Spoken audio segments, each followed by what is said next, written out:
Ladies and gentlemen, get ready to listen to some mumbly jumbly. All the way from St. Albans, your host for tonight, Abs the Magic, Supercoach Godfather. Hello, everybody, and welcome to my channel. Thank you for joining.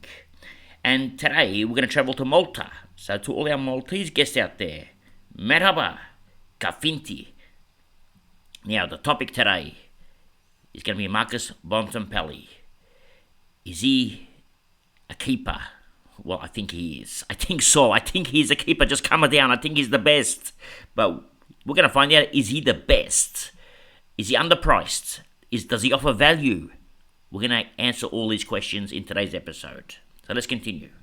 Now, Bontempelli is priced at 639k. Now, 639 is an average of 115 roughly.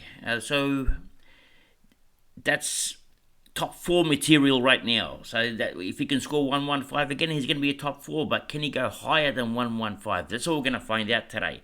Does he offer value? Okay, let's have a look. His previous 4 averages: 116, 119, 116, 114. Now, going by the 119, he has room to move a little bit higher. It's not much, but it means value still. But I think he can go higher. I think he can go up to 125. I'm going to show you why. Now, here are the CBAs from last year. Now, we all know that Dunkley has left now. So, which now means that Bontempelli can spend some more time in that middle, because he's between 40 and 60%. He's spent a lot of time up forward.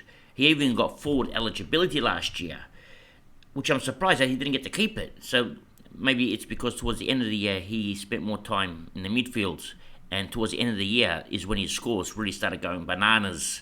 Have a look at his scores towards the end. 120, 136, 108, 101, 181, 161. He started going really high towards the end of the year. I mean, he had good scores in the middle of the year as well, but he spent a lot of this time up forward. And if you have another look at the graphs, you can see a lot of the blues are at the front half, and now in the back half it started going more green. No yellow. Imagine when he goes yellow. Imagine when this turns to above 80%, if it does. I mean, we're talking Bevo again. Oh my God, just calm it down. Don't worry about Bevo. But we don't trust Bevo. But you got to assume that he's going to put the best player in the competition in the middle where he gets the ball. So these are the reasons why I think Bont has more upside in him. Now let's have a look at the graphs, and just to show you where he played last year. All right, let's start from the bottom, round 1, just to show you his time. I mean, even here, it shows you, look, it says midfield, forward pocket. He's 3 started.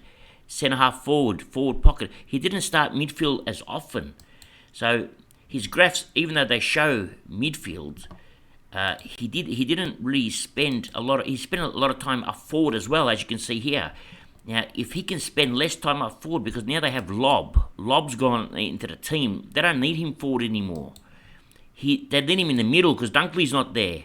He's going to go bananas. That's what I think anyway. I think so, like this. See, a lot of time on the wing here. Not much time in the middle at all. He's having some... I don't understand, Bevo. You put the best player in the competition, you put him on the wing or up forward. But he's going to spend more time.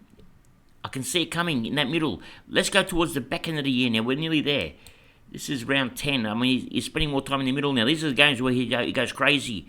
Gets a lot of the touches. He's also a 1-2 play. Gets a lot of the 1-2 action. He kicks a lot as well. Gets the hard ball. Takes a mark. He can do everything. He can do the whole lot. He's a package. He's all in one. Again, midfield, up forward. Look at the time up forward he's spending. If he can cut all this time up forward and put it into time in the midfield, he'll go crazy. What round is this? Let's have a look. I don't even know what round this is. This is round 15. What did he score in that round? 136. So that's a lot of time in that middle. 136, and that's a huge. That's the type of graph or chart that I want to see from him. I want to see him in that middle, and that's what I think he'll get now. He'll still spend time up forward, nothing in defence. It's not for him. The defence is not for him. He's going to spend a lot of time in the midfield here.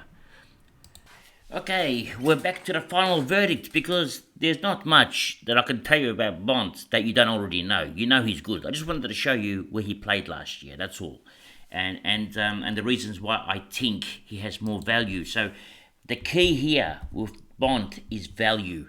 Now, when you do a starting team, you got to factor in that magic number, okay? And then value becomes the key. You got to look for players that aren't going to lose much in their price. They're not going to. They might still drop. He might still drop, but he's not going to drop significantly. So he offers that value that you can start him, even as a captain option, especially if he plays in that midfield. So I see him as value. I see him as a lock, a keeper. He's one player that you can keep all year. He has a round 15 bye, which is not ideal because everybody has that round 15 bye, but it's sort of ideal as well because you're going to try this year to hold 4 trades for that round 15 bye. Usually I would not recommend this because you already got 3 trades, but this year you're going to need it because in round 15 we have so many players that we need to offload and then bring in. We're actually going to do a lot of sideways trading in round 15. I'm going to do 4 sideways trades in round 15. And get rid of some of those round 15 bye players. So, yeah, he's a keeper. But I'm not sideways trading the Bont. Just calm it down. I didn't say that. He's my keeper. I've got to hold him.